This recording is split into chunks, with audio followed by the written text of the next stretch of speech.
최근 개발자들의 기상천외한 아이디어에 감탄하는 게임이 늘어났습니다. 그리고 지금처럼 엄중한 시기를 생각하도록 하는 재미도 제공합니다. 과연 본인이 대통령이라면 지난 3일 계엄령을 선포하지 않고 조용히 정상 업무를 수행했을 수도 있지 않았을까요? 지난 2020년 포시테크 게임에서 선보인 시뮬레이션 게임 데모크라시 4는 이런 상상을 게임으로 체험할 수 있도록 도와줍니다. 이 게임은 스스로 대통령이 되어 다음 선거에서 이겨야 하는 게임으로 지면 게임 오버가 됩니다. 이 게임은 배경에서 대한민국을 선택할 수 있는데요. 대한민국의 주요 특성은 가장 큰 예비군 규모, 가장 많은 고등학교 졸업자, 가장 빠른 인터넷 속도입니다. 묘하게 현실을 돌아볼 수 있도록 하는 재미가 엿보입니다. 데모크라시 4에서 내각은 플레이어의 정책 방향성을 상징하는데요. 방향성에 한계가 있어 절충이 필요합니다. 기자는 장관 특성으로 일단 보수주의자를 선택했습니다. 특정하고 일괄된 특성을 골라줘야 장관들이 사임할 가능성이 줄어들고 어떤 정책을 선택해 운영할지 구상을 할 수 있게 합니다. 기자의 내각에는 보수주의자 5인과 노동조합원 1인, 자영업자 1인이 장관으로 부임했습니다. 선택 중에서 일괄성을 채택한 선택이었습니다. 이 게임은 정책을 조정하면서 유권자의 주목을 받고 지지자들을 포섭해 나가야 하는데요. 화려한 장면은 없지만 수많은 정책을 만나볼 수 있습니다. 게임 시작 후 기자는 가장 먼저 예산을 확인했습니다.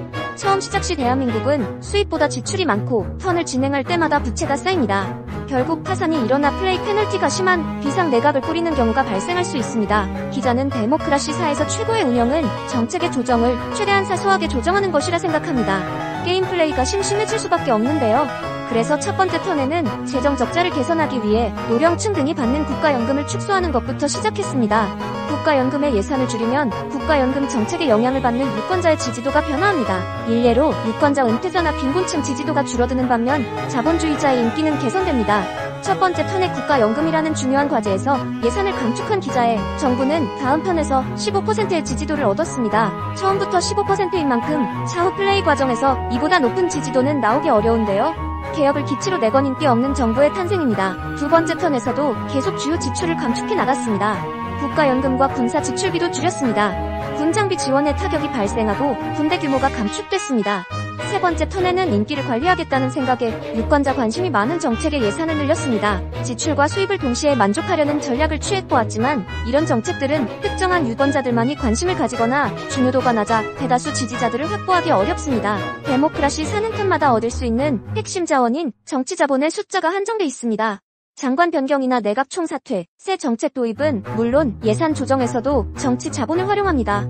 즉, 마음대로 정책 변화를 가져올 수 없고 정치 자본을 잘 배분해 활용해야 합니다. 기자처럼 상황 판단 없이 선심성 정책을 베풀거나 중요한 사항을 급진적으로 변화하려는 움직임이 나타나면 유권자의 지지를 받지 못하게 됩니다.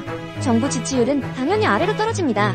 네 번째 턴, 기자가 이끄는 정부의 지지율은 8%로 폭락했습니다. 현실이라면 대부분의 유권자와 정당들에서 정책 결정자인 기자를 향해 비판을 가하고 있겠죠. 게임인 이상 탄핵 같은 세세한 변수는 없지만 숫자만으로 심리적인 압박을 받기 충분합니다. 기자는 다른 방식으로 위기를 돌파할 속셈을 찾습니다. 지출보다 더 많은 수입은 인기 있는 정책을 실현하는 기반이 됩니다. 세금 인상입니다. 게임상 수입 가운데 가장 많은 부분을 차지하는 세금은 소득세로 초기에는 47%로 설정돼 있고 정부 수입의 절반 이상을 차지합니다. 소득세 조정으로 유권자 대부분이 영향을 받는 만큼 정부의 선거 분위기를 조정하는 막강한 역할을 수행합니다.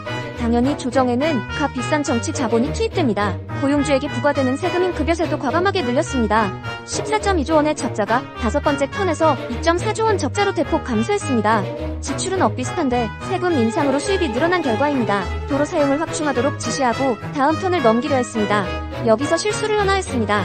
가끔씩 주요 지지자가 등장해 정책을 제안하는데 이걸 못 보고 정치 자본을 도로 사용에 퍼부었습니다. 지지자는 기자와 여당에 대한 지지를 철회했고 여섯 번째 턴 지지도는 2%까지 떨어졌습니다. 세금만 잔뜩 올리고 복지는 줄어든 데다 공감도 낮은 정책에 예산을 퍼부은 대가입니다. 그래도 예산 적자 규모를 6,341억 원 수준으로 감축했습니다. 그래서 미움 살만한 정책은 제한하고 인기 있을 만한 정책에 예산을 확대하거나 채택했습니다. 덕분에 2%를 나타냈던 지지도는 5%, 이후 7, 8%를 나타내며 호전되었습니다. 버스 보조금을 늘려준 여덟 번째 턴부터는 재정이 흑자로 돌아서며 여유가 생겼지만 추가 지지도를 확보하지는 못했습니다. 유권자 마음을 어떻게 돌릴지 참 막막해지는 순간입니다. 게임 15턴부터 장관들이 하나둘 사임할 수 있다는 경고를 받았습니다. 장관의 충성도가 매우 낮아지면 장관들이 사임해버려 내각을 개편해야 할 수 있습니다. 장관 이탈을 못 막으면 유권자와 소통 채널이 끊기며 지지율에 악영향을 미칩니다. 정부 지지도가 한 자릿수인데 장관마저 없으면 재선에 뛰어들기 어려워집니다. 충성도가 없는 장관은 2명이나 됩니다. 처음에는 장관 대부분의 충성도가 높은 상태에서 시작하지만 정책을 설정하면서 장관들의 충성도도 함께 변동됩니다. 장관이 사라지면 이념이나 관심도가 다른 누군가가 장관직을 채워야 해 정책을 완전히 바꿔야 할 수 있습니다. 잘못하면 이도 저도 아닌 정책을 설정하게 되고 장관을 바꾸기만 하면 된다는 생각으로는 교체한 장관도 금방 충성도가 떨어져 사임해버립니다. 악순환의 연속입니다. 대안은 어떻게든 충성도를 끌어올리거나 장관들이 사임하지 않도록 정책을 조정해 유권자의 마음을 돌려놓는 것입니다. 유권자 마음만 돌려놓으면 장관 사임은 없을 것이라는 목표로 임기 만료까지 버티자는 생각이 강해졌습니다. 그래서 대다수 장관들의 공통적 특성인 보수주의자의 지지를 받을 정책들을 살펴봅니다. 보수주의자의 지지도가 애매한 만큼 충분히 정책을 조정하면 지지율을 제고할 수 있고 장관들을 붙잡을 수 있다는 기대 때문입니다. 불행 중 다행으로 장관들은 사임 의지를 내비쳤지만 실제 사직서를 제출한 장관은 없었습니다. 18턴째 임기 만료가 가까워지면서 정권을 위한 선거운동 방향성을 설정해야 합니다. 무조건 유권자 인기를 끌 수 있는 정책으로 지지도를 최대한 끌어올려야 한다는 생각이 강해졌습니다.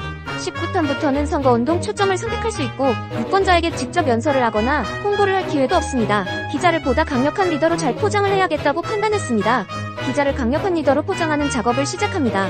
막대한 정치 자본이 필요하기 때문에 선거운동 이후부터는 정책에 손을 못 댔습니다.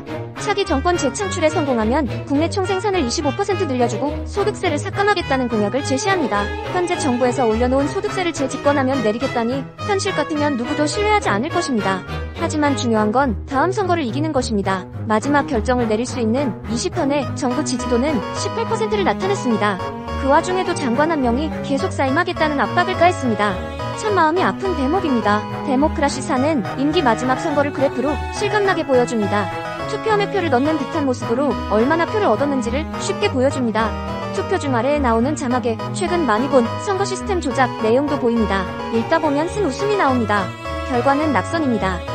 기자가 이끈 정부는 해당 플레이에서 22.6%의 득표를 받았습니다. 게임 중 파악했던 정부 지지율보다는 높은 득표를 받았습니다. 하지만 야당은 과반이 넘는 70.3%를 득표하며 정권 교체에 성공했습니다. 기자는 5년 임기만 수행하고 떠나는 대통령이 된 것입니다. 데모크라시사는 좋은 정치란 없다는 허무주의를 바탕에 뒀습니다.